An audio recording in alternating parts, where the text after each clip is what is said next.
Eh, eh,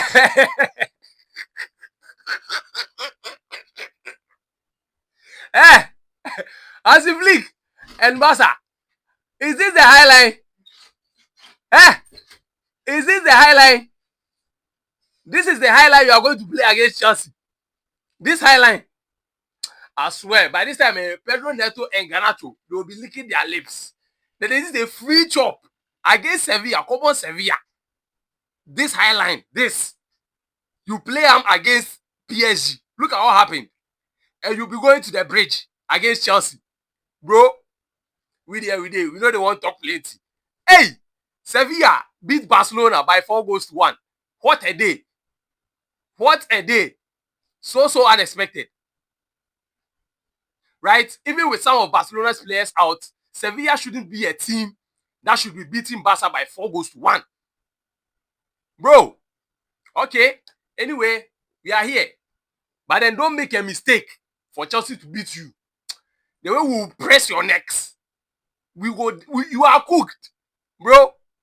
Anyways, let's go into the game. Sevilla beat Barcelona by 4-1. What a day. What a day. Right? So let's go into the game proper. In the first half especially, that's where most of the damage was done to Barcelona. Sevilla had multiple chances to go up by 4-5 goals in the first half against Barca, but they kept on missing. Thanks to this Barcelona highline. Right? First of all, the highline aside, if you watched from the start of the game, Sevilla wanted it more. The aggression Sevilla brought into the game. Everything showed they really wanted it more than Barcelona. I think Barcelona underrated the Sevilla side from the start. Because Barca looked soft, but then Sevilla playing at home in front of their fans were really, really hard on the Barcelona players. And I observed one thing, which was a smart move from Sevilla. They were marking the Barcelona players man to man, boot to boot. No breathing space. Right? And I think that was the perfect plan, playing against this kind of team who likes to dominate the ball, who likes to hold the ball so much. And that man-to-man marking worked perfectly. Do you know the man marking which I was so impressed about and excited about? It was the one on Pedri Gonzalez by Agoume in the center of the park. Almost everything Barcelona does goes through Pedri. And he was shut down very, very well in the first half by Agoume. But then the same Agoume made a mistake where he was pressed by Pedri and a couple of Barcelona players, and then Pedri got an assist, which he made to Marcus Rashford. Yeah, so in this game, I would say from the start, that was where Barcelona showed signs of weakness because Sevilla really, really wanted it more. They were hard on Barcelona. They showed everything that, yes, they wanted to win the game. Now, there's one thing I would like to say. This Barcelona highline really needs to stop now. Because facing intelligent teams, you are going to suffer. Bro, make nobody lie you. You are going to suffer. Playing a highline in a game where you are not really able to hold on to the ball more. You are making the opponent get chances to come into the game.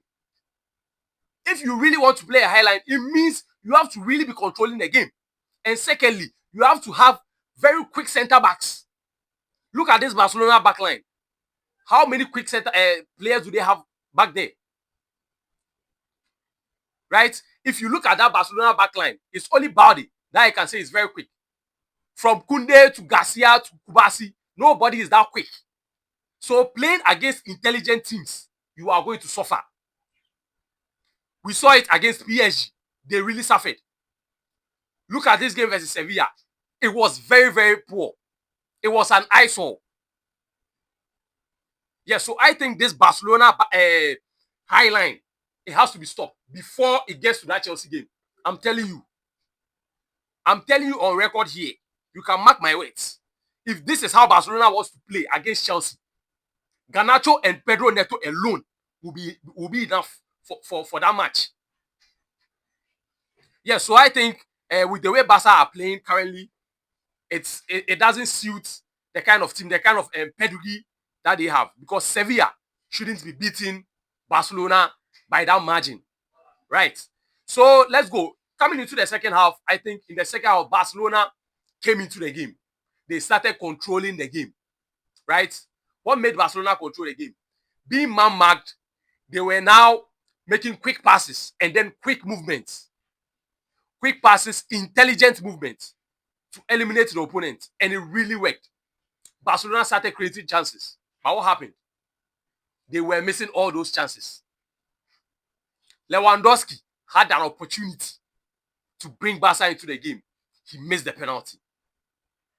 That was the breaker.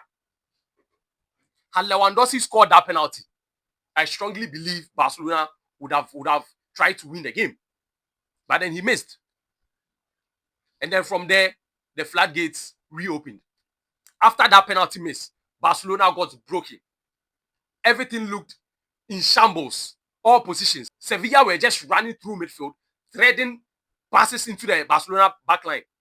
It was so easy.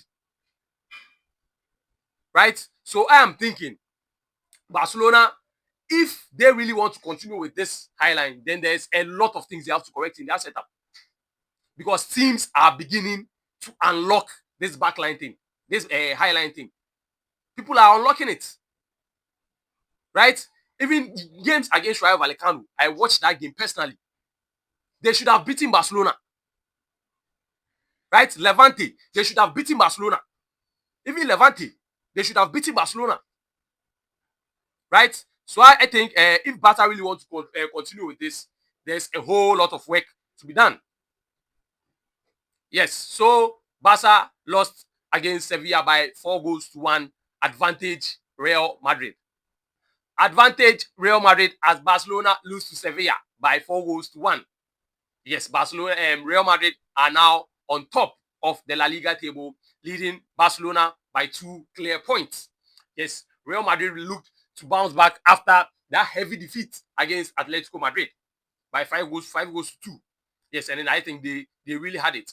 They played at the Bernabeu in front of their fans. Real Madrid beat the Yellow Submarines Villarreal by 3-1. A double for Vini Jr. And then the unstoppable Kylian Mbappe. He looks unstoppable currently. Right? Everything he does or everything he touches turns to gold.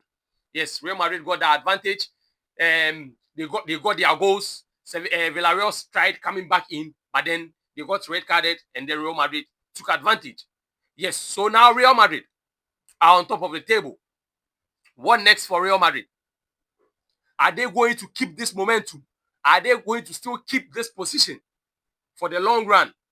Because it's a very long season.